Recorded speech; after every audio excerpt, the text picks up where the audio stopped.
बन डोंगरी छात पहाड़ माँ, घन बन डोंगरी छात पहाड़ माँ, बैठे लगाए है ध्यान। आँखी मुंद सादा चंदन कंठी पहिने, जपत गुरु सतनाम। आँखी मुंद सादा चंदन कंठी पहिने, जपत बाबा सतनाम।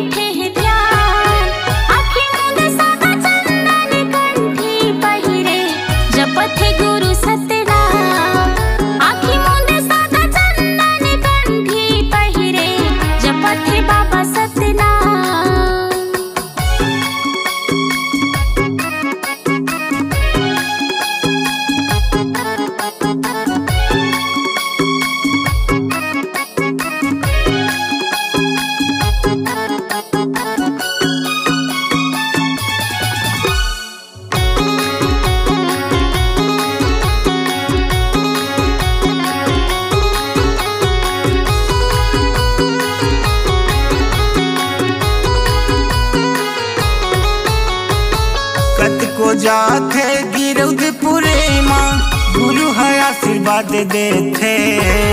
दुखिया मन के दुख पीराला, गुरु हमोर हर लेते।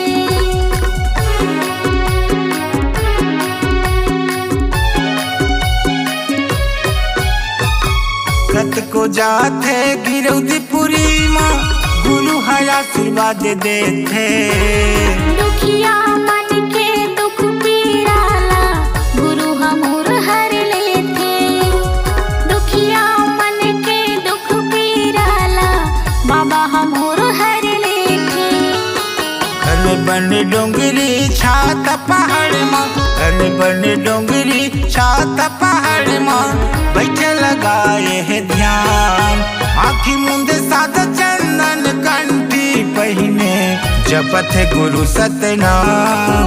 आँखी मुंद सादा चंदन कंठी पहिने, जपत बाबा सतनाम।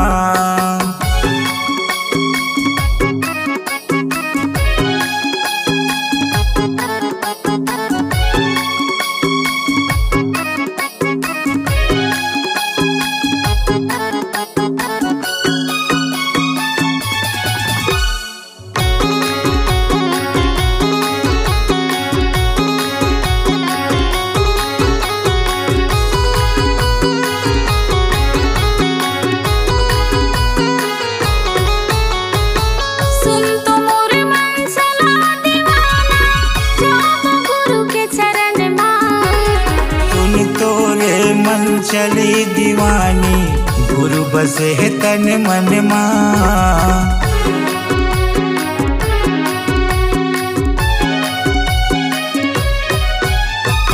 सुन तो मोर मन चला दीवाना, जाप गुरु के चरण माँ। सुन तो वो मन चली दीवानी, गुरु बसे तन मन माँ। सिर तुन वो मन चली दीवानी, गुरु बसे तन मन माँ। गुरु गद्दी में चले दोनों झन जाबो, पानी सुपारी नरियल चढ़ाबो, लगा के बैठे ध्यान। आँखी मुंद सादा चंदन कंठी पहिने, जपत गुरु सतनाम। आँखी मुंद सादा चंदन कंठी पहिने, जपत बाबा गुरु नाम। घन बन डोंगरी छात पहाड़ माँ, घन बन डोंगरी छात पहाड़ माँ, बैठे लगाए है ध्यान। आँखी मुंद सादा चंदन कंठी पहिने, जपत गुरु सतनाम। आँखी मुंद सादा चंदन कंठी पहिरे, जपत बाबा सतनाम।